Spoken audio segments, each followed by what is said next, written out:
ये बहुत अच्छे नतीजे हैं। जम्मू कश्मीर के अंदर जो आज माहौल चुनाव का वहाँ दिख रहा है, वहाँ भी हमारा ट्रेंड अच्छा है। लेकिन हरियाणा ने बहुत हम लोगों को मदद की। हरियाणा की जनता ने, कांग्रेस पार्टी भ्रम पैदा कर रही थी, तरह तरह के माहौल बना रही थी, जलेबी की तरह हरियाणा को घुमा रही थी। सुबह सुबह कांग्रेस पार्टी ने जलेबी भी खा ली, जलेबी भी बांट ली, लेकिन जो जीत के लड्डू हैं वो भारतीय जनता पार्टी को ही मिलेंगे और हम हरियाणा में हैट्रिक मारेंगे, हम वहाँ सरकार बनाएंगे, इसमें कोई शक नहीं है। 50 से ज़्यादा सीटों पर हम जीतने वाले हैं और हमारा आंकड़ा 60 तक पहुंच सकता है। लेकिन सवाल ये है शहनवाज जी, सवाल ये पूछा जा रहा है, जलेबियों को तो आपने अच्छा पकड़ लिया, से विश्वास भारतीय जनता और उन जलेबियों के हिसाब से आप बातें भी कर रहे हैं, लेकिन अभी जो कांग्रेस के नेता कह रहे हैं वो ये, अभी ईवीएम का जिन तो बाहर नहीं आया है, लेकिन चुनाव आयोग पर आरोप लग गए। वो ये कह रहे हैं स्लो नतीजे हैं, आंकड़े बड़े स्लो आ रहे हैं, हम शिकायत करेंगे इसकी। कांग्रेस पार्टी जब आंकड़े उनको जीतते हुए वो दिख रहे थे तब तो जलेबी खा रहे थे, और जब अभी आंकड़े आने लगे उनके पक्ष में नहीं तो वो अभी इस तरह से ब्लेम करने लगे हैं। ये कांग्रेस की आदत है कि जब वो चुनाव हारने लगती है तो वो चुनाव आयोग पर, ईवीएम पर, सब पे सवाल उठाती है। कांग्रेस को यकीन करना चाहिए, उनको भरोसा करना चाहिए जनता पर, और जनता का मैंडेट है कि भारतीय जनता पार्टी सरकार बनाने जा रही है, इसमें कोई शक की गुंजाइश नहीं। अच्छा सर, ये कौन सा अंडर करेंट था भारतीय जनता पार्टी का? एक बैठक में जी जी जी जी बात पूरी कर लीजिए नवाज जी। मीनाक्षी जी, हाँ जी, मुझे एक बैठक में जाना है पार्टी की, अभी प्रवक्ता की। अच्छा। मैं 2 मिनट में आपको आता हूँ। जी जी, ठीक ठीक। बहुत अब तो देखिए बैठकों का सिलसिला है वो शुरू हो जाना ही है, और जिस तरीके की ये खुशी इस वक्त भारतीय जनता पार्टी में है, ये जो हताशा और निराशा है, मैं पहले एक बार इस पर आ जाऊं, ये क्या है? जैसे पहली चीज यही देखें आप सिम्टम कि बीजेपी के लिए भी एक ऐसा सरप्राइज रहा है।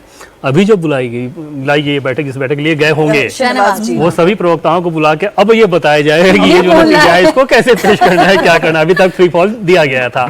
अगर पहले से ये सब आइडिया होता तो ये पहले से ही ब्रीफ करके रखा गया था। जाहिर तौर पे बहुत प्लीजेंट सरप्राइज के तौर पे बीजेपी भी ये देख रही है। पार्टी बहुत हम्बली इलेक्शन भी लड़ रही थी, कोई बड़ा नंबर नहीं दिया, कुछ नहीं कहा। नहीं, पार्टी ने लड़ा बहुत एग्रेसिवली, और मैंने बताया आपको कि जैसे मीडिया के फ्रंट पर बहुत हम्बल बात करना, कोई बड़ा नंबर नहीं देना, कोई वो एग्रेशन नहीं दिखाना कि हम तो नहीं। ग्राउंड रियलिटी का तो एहसास था ना कि ग्राउंड रियलिटी क्या है। तो जब आप इतने कठिन मुकाबले को अगर टॉप लेवल पे जब आप ये एहसास हो कि जो 3-4 चुनाव होने हैं उसमें से हमारे लिए कठिनतम है हरियाणा, ये शब्द था कि सबसे कठिन है हरियाणा, तो जब टॉप लेवल पे ही ये एहसास हो तो समझा जा सकता है कि फिर ऑपरेशन किस तरीके का होगा।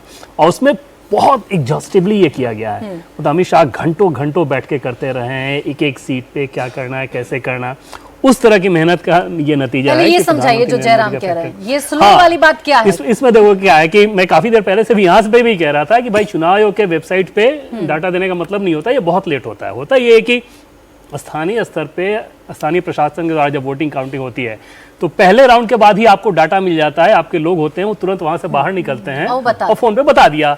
लेकिन प्रशासन उसको अंतिम तब तक नहीं मानेगा जब तक देखेगा किसी ने चैलेंज तो नहीं कर दिया, दोबारा काउंटिंग तो नहीं करानी पड़ गई, तो वो काफी लेट होता है। और फिर वही लेट चुनाव आयोग के पास जाता है। तो ऑफिशियल कोई भी काम आप करते हैं तो पूरा टेक योर टाइम, उसमें तो गुंजाइश नहीं होती ना। जयराम ने बोला तो हार मान रही है कांग्रेस एकदम से। वो फिर से एक बहाना, ईवीएम जैसे सुबह हम लोग बात कर रहे थे कि आज ईवीएम की इज्जत बची हुई है और फिर से खतरा। लेकिन एक इशारा जरूर ये है, कांग्रेस कम से कम अपने कार्यकर्ताओं को संदेश देना चाहती है कि आप टिके रहें, नतीजे स्लो आ रहे हैं, हिम्मत ना हारें। शायद ये कार्यकर्ताओं के लिए ज्यादा संदेश था। जब तक रिजल्ट अनाउंस नहीं हो जाता तब तक कोई भी सियासी दल इसी तरीके से पेश आएगा।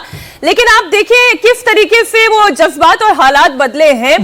कांग्रेस पार्टी जिसके बारे में कहा जा रहा था कि देखिए जाट उनके साथ खड़े हुए हैं, भूपेंद्र सिंह हुड्डा जाटों के सबसे बड़े नेता हैं, और सिर्फ जाटों के नहीं बल्कि 36 बिरादरियों को अपने साथ लेकर वो चुनाव लड़े हैं, और इस बार लैंडस्लाइड विक्ट्री की तरफ कांग्रेस पार्टी जा सकती है। इससे ठीक उल्टा हुआ, जाट वोट बढ़ता हुआ नजर आया। और ये जाट वोट किन किन में बटा, इस पर हम थोड़ा सा विश्लेषण कर लेते हैं। सर, जाट वोट बटा दिख रहा है, बढ़ता हुआ नहीं, साफ दिख रहा है, लेकिन जेजेपी के बजाय आईएनएलडी को शिफ्ट हो गया। 2019 में जेजेपी के पास मेजर शेयर गया था जाट वोट का।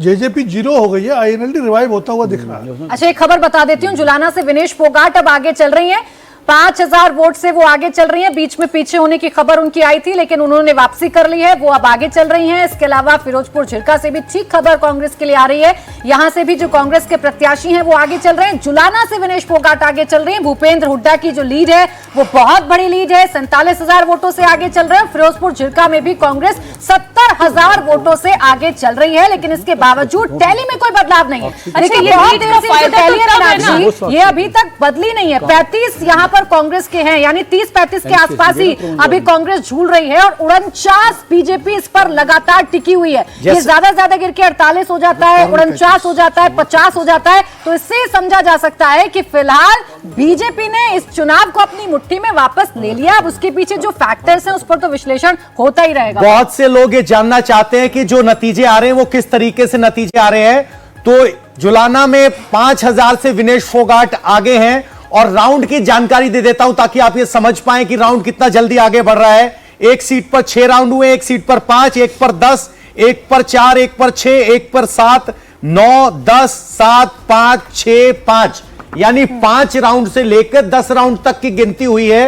तो राउंड्स की वेरिएशन है जिसका नतीजा रिफ्लेक्ट नहीं हो रहा है, और किसी वजह से ये देखिए 49 और 35 पे आंकड़ा हुआ है। अंबाला की 9 सीटों में से अंबाला में 5 कांग्रेस के पास हैं, 3 सीटें बीजेपी के पास हैं, 1 अन्य के पास है।